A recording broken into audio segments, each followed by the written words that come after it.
Hi y'all, Jenny here. Welcome back to Barefoot Abbey, and today we're going to make some sourdough silver dollar pancakes for the tax collecting disciple of Christ, St. Matthew. So this is our starter Frodo baguettes, and today's recipe is only going to call for 6 ingredients.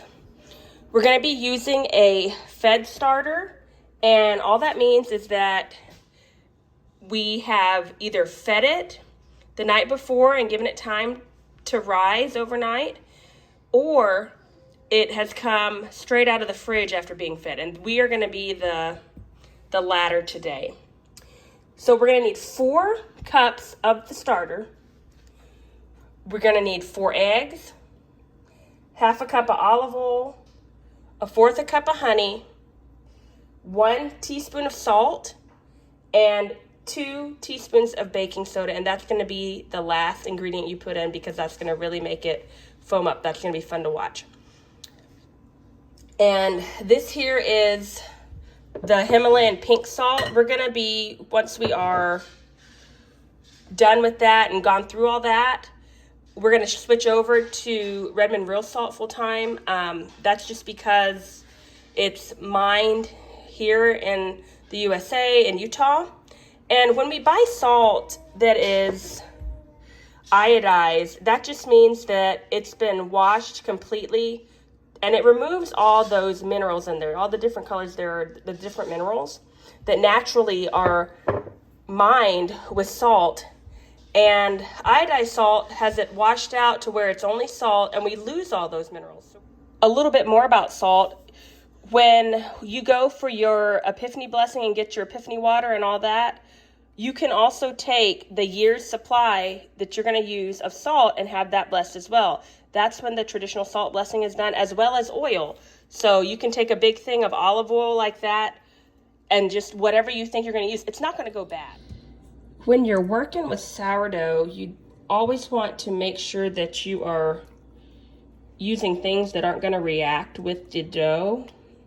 And that means you don't want to use any metal. So glass is best as the container to store it in, and a wooden spoon like this is good as well. Now when you go to mix it, like if you're making a loaf of bread, you can use like a Danish bread whisk, dough whisk, and that's not a problem because it's already done the rising and fermenting mostly, other than the proofing with those other ingredients.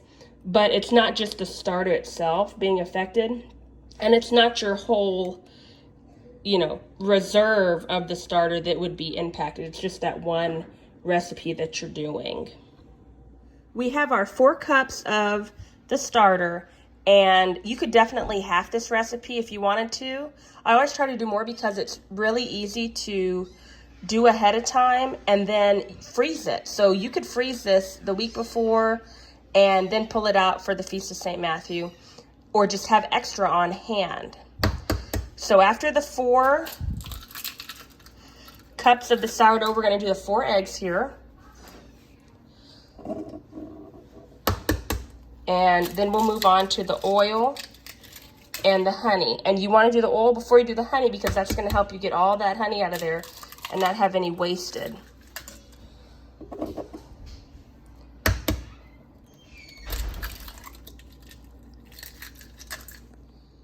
Now here's the oil. And we're going to go ahead and just put the honey in there, even though it calls for a 1/4 cup of honey. We're going to do the same the same measuring cup, and I'm just going to eyeball it because there's no point in dirtying another measuring cup for that when it's just a half measurement.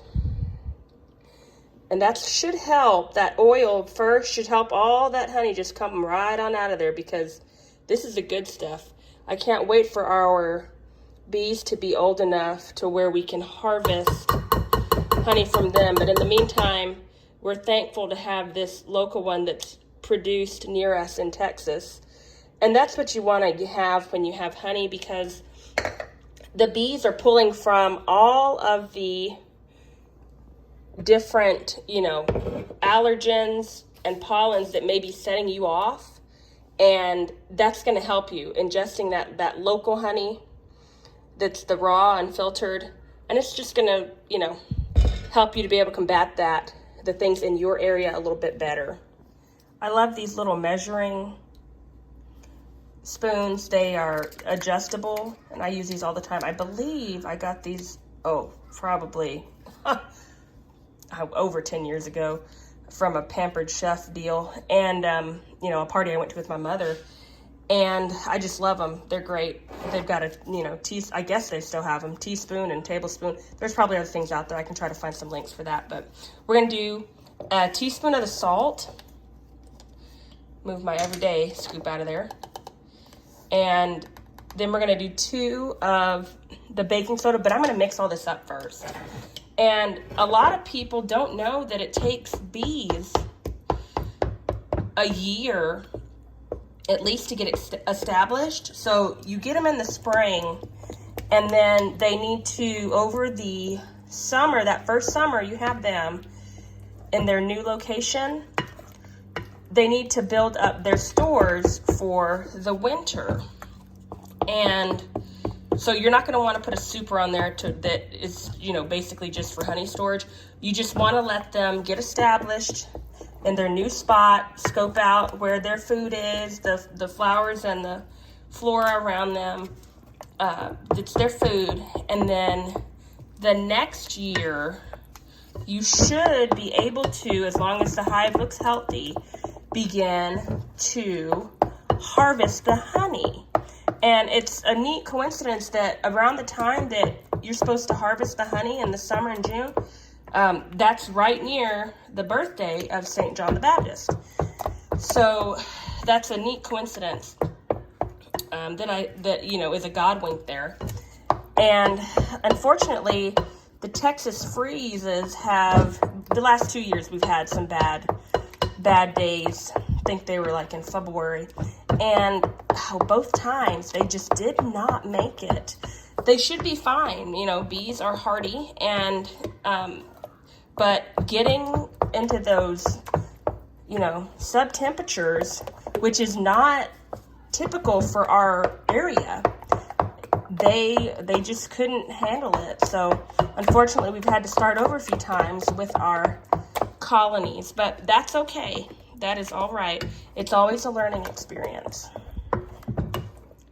And before we add the baking soda, I just wanted to show you, this is that Danish dough whisk I was talking about. So it's the metal but wood handle, and it just works with the dough better for some reason with this unique shape that it has. Now finally, we're going to sprinkle in the baking soda. We've got to do 2 of these for this size recipe.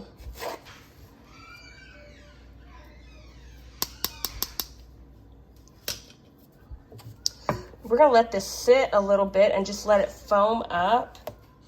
And then we're going to get them on the griddles. You will see my unique griddle setup in a second. Oh, man. We do 2. I have 2. My mom's old one. And then the one that we replaced ours that gave up the ghost with. You can see how it's actually rising in the bowl and getting foamy with all these bubbles from that baking soda reacting with the sourdough starter. So we're just gonna let that do its thing for, I mean, not even a lot. I never time it. Just a little bit where I see it's kind of risen up. Pretty much the amount of time it takes for the griddles to warm up, and then we will use it. This is our griddle setup. And we just put a little bit of olive oil spray on here, and I'm gonna do this one. And while they're heating up there, and that's it. I don't spray it multiple times, usually just that first time to kind of prime it. And then we can start getting the little Silver Dollar pancakes on there. We usually use this little scoop here, and I don't fill it all the way full because it'll be too much. This is a looser batter than typical pancakes, but it has a whole lot more depth of flavor. So you don't need as much in the scoop for that. And I've got a non-sourdough pancake recipe that I use in the past or when I don't have enough starter and things like that. So I'll be sharing that as well.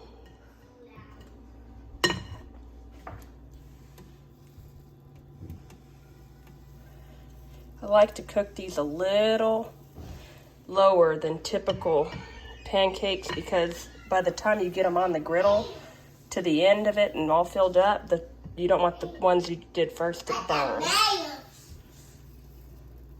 It's pancakes.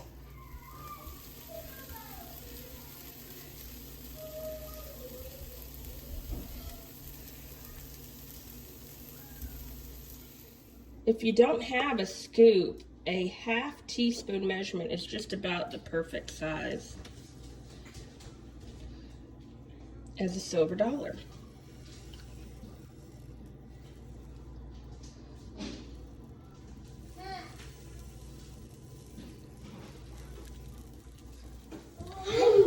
So there we are, pretty much a perfect match.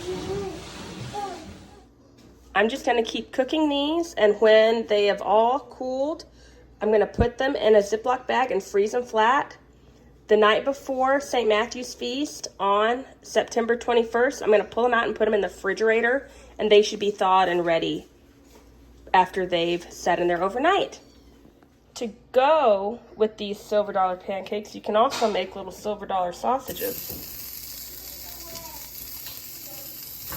And for this meal, this one meal today, I've made enough for 2 meals, breakfast, and then our feast day dinner of the silver dollar pancakes. Then I just have to pull these out of the freezer, and I'm good to go. You just have to do the eggs the day of. Even simpler is just doing some hard-boiled eggs in the Instant Pot. But we usually do scrambled with cheese. So I hope this helps.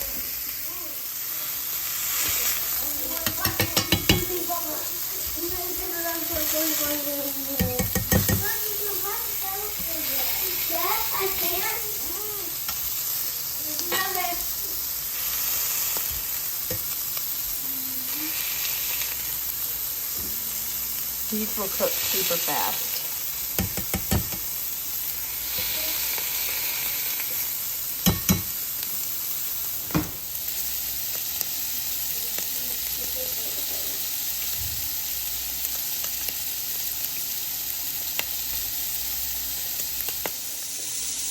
The kiddos like to make these little sandwiches out of them.